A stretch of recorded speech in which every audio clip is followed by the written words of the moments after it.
When I introduced Astortion all these years ago, it was meant to be a simple game. Developed in a few months, not necessarily good, just to start small and then move on to more ambitious projects. As we all know, I failed miserably. As it so happens, Astortion became the ambitious project. But as time went by and I learned more about game design and programming, I began to realize that a lot of the fundamental decisions that I made back in the day were really stupid. For example, I've never playtested the main mechanic of Astortion. My good friend is literally the only person besides me who got to play the game, and he struggled a lot. Even with me next to him, he just couldn't grasp how to use it. For some reason, I was really obsessed with a perfect vertical slice. I wanted to have everything ready, audio, visuals, menu, dialogue system, before moving to actually designing the game and playtesting it. This is a really bad approach, and I'll go back to it in a moment. But by far my biggest mistake was choosing Unity. I have a lot of issues with it. It's a really bloated, slow and clunky engine. It was initially designed for non-programmers and it still suffers the consequences of that.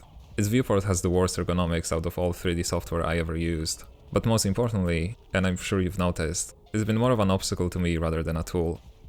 The legacy animator, scene references, 2D renderer are all examples of things I had to re-implement because what's in the engine just doesn't work for me. Some will say that it's a me problem, that I just don't know how to use the engine effectively, and that's fair. Evidently people use Unity to make amazing games, so it's not that crazy to assume that I'm the problem.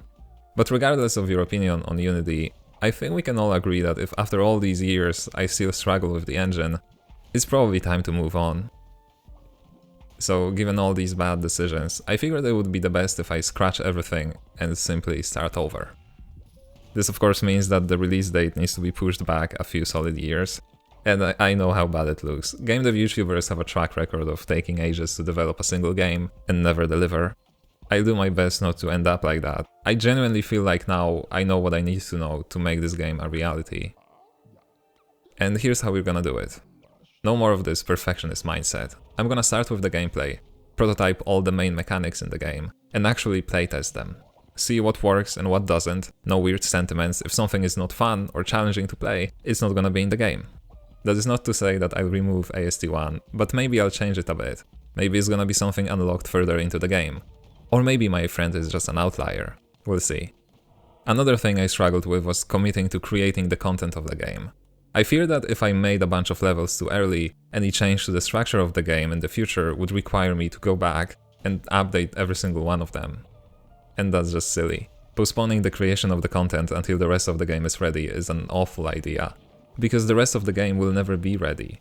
There's always something to add, something to improve, and so I'd go on a tangent after a tangent after a tangent, everything to avoid actually making the game. And now look at me. I've spent over 2 years working on Astortion, and yet I have nothing to show for it. Just a bunch of systems and a couple of test levels, but nothing of essence to actually play. This is the most important thing that I need to fix. This time creating the content will take center stage, and things like visuals and game systems will be developed alongside it. I'm gonna take a top-down approach, starting with an overall outline of the world, and slowly working my way down, refining it. The goal is to always have a somewhat playable game. Sure, most levels may be incomplete, the layout may not be finalized, and the visuals may be lacking, but there should always be some playable content. With that out of the way, let's talk about the technology. There are certain parts of the game, such as rendering, that I want to handle myself. So I want a solution that will let me do that while not getting in my way. And after looking at what's out there, the best fit seems to be Bevy. As it stands, Bevy is not a game engine, it's more of a framework for making games in Rust. It has a modular architecture that lets me take only the parts I need. In this case, that would be the entity component system for simulating the world, some typical window and input handling, and their asset pipeline. I can then access the graphics API directly to create my pixel renderer however I want. I also need a few other libraries to handle physics and the UI, and of course Fmod for audio. And that's pretty much it when it comes to the runtime part. For content creation, I'll be using Blender. The GLA transmission format supports custom properties that can be generated by Blender and then processed by the asset pipeline to produce a complete level. I'm really excited about this as it opens a lot of interesting possibilities, but it deserves a dedicated video. Lastly, when it comes to pixel art, not much changes. I'll still be using Sprite.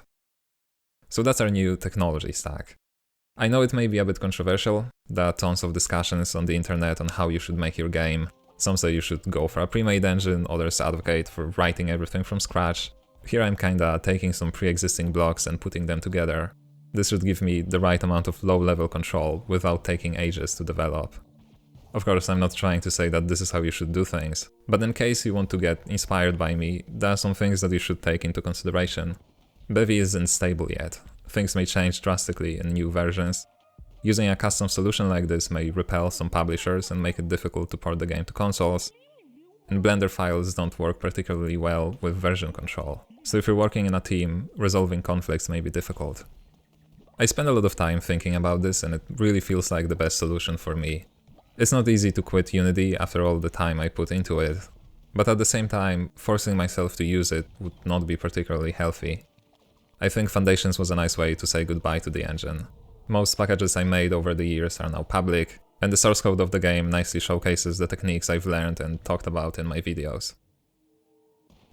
Okay, so let's talk about the schedule. For the next couple of weeks, I'll be taking a break from game dev. While developing Foundations, I treated Motion Canvas as some middle child, so I'd like to focus on that for a bit. People have been using it to create amazing videos, which is why I'm inclined to make the software better and more useful. I'll be streaming some of that on my second channel.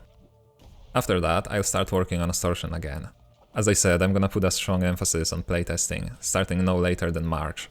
My patrons will be the first to play it, but I'll be sure to let you know if we need more help. By the end of next year, I want to release a public demo for the game, and that's the main deadline I'll be focusing on. When it comes to videos, you may expect the next one somewhere in February. It will most likely be an Astortion devlog, though I have some other things planned too. The Pixel Renderer series will be temporarily paused.